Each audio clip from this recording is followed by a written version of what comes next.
There's a pain that doesn't show up on x-rays, a kind of silent ache that lingers even after the person is gone.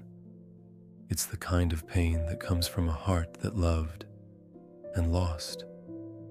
Relationship disappointment is one of the deepest hurts we experience because it's not just about another person, it's about our hopes, the dreams we built, the future we imagined, the prayers we whispered in the dark, asking God to bless something we really believed in. But sometimes, love doesn't last. Sometimes, the person we thought we'd spend our life with walks away. Or maybe we had to walk away, and the silence afterward, it's deafening.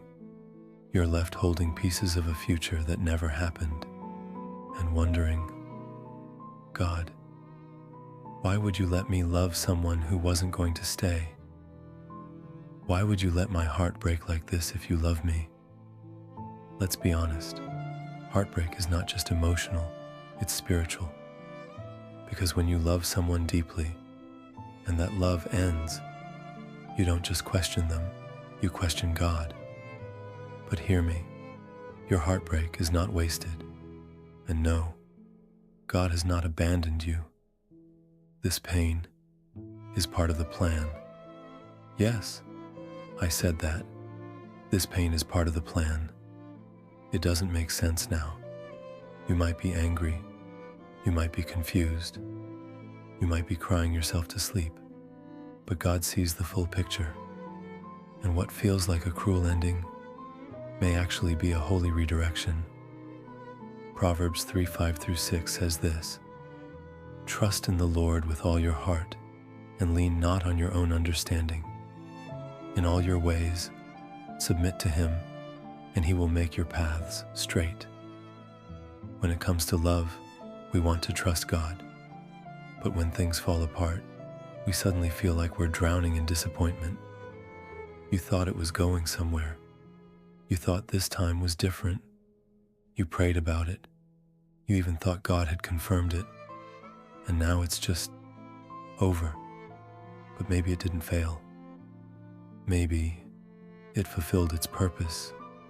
Maybe this relationship was never meant to be forever. Maybe it was meant to teach you, refine you, or grow you. We don't like to hear that. We want love to last. We want certainty, not seasons. But God doesn't promise we'll marry every person we love. He promises that He will work all things, even heartbreak, together for our good. Romans 8:28 says, "And we know that in all things God works for the good of those who love Him, who have been called according to His purpose." If you're watching this and you feel broken, if you're questioning everything you thought you knew, you're not alone. You are not crazy for loving deeply. You are not foolish for hoping, and you are not weak for crying. You are human, and you are loved, even in the middle of this pain. Relationship disappointment is a sacred kind of suffering because it touches our identity. We start to ask, was I not enough? Did I do something wrong? Why wasn't I chosen? But listen to me, you were already chosen. Not by them, by God. Ephesians 1:4 says, "For He chose us in Him before the creation of the world to be holy and blameless in His sight, in love." You don't need to chase someone who doesn't see your worth, because the one who created you already saw it before the world began. Let yourself grieve. Stop pretending you're fine. Stop minimizing your heartbreak. This matters. Love always matters. And it's okay to cry over something that meant something. Jesus wept. David cried out in anguish. Even Paul wrote of despair and loneliness. Grief is not weakness. Grief is worship when it's placed in God's hands. Bring it to God. Raw, unfiltered. Tell Him how angry you are, how confused you feel, how disappointed you are, and how things turned out. He can handle your honesty, And guess what? He already knows your heart. Psalm 147:3 says, He heals the brokenhearted and binds up their wounds.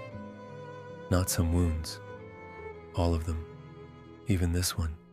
Surrender the story, because we want to control how our love life plays out. We want closure, we want answers, but faith isn't built on answers, it's built on trust. Let go of what you thought your life would look like, and open your hands to receive something new. God doesn't just take away, He restores, He redeems, He rewrites. Job lost everything, and at the end of his story, Job 42:10 tells us, the Lord restored his fortunes and gave him twice as much as he had before. That doesn't mean you'll marry the next person you date. It means that God still has joy in store for you, peace in store for you, a purpose that heartbreak cannot steal. One day, you will look back at this heartbreak and thank God. Yes, thank Him, because you'll realize He was saving you from something that looked good, but wasn't good for you, from a future that would have hurt you more than this moment ever could. You'll see how He used the pain to draw you closer, to teach you boundaries, to open your eyes, to prepare you for the kind of love that reflects Him. You are not too broken to be loved again. You are not too damaged to start over. You are not disqualified by your disappointment. You are being refined. You are being redirected. You are being prepared. The love story God has for you, whether it's romantic, spiritual, or both, will not be one built on confusion or fear. It will be marked by peace, by clarity, by mutual love, rooted in Him. So don't settle. Don't chase what God closed.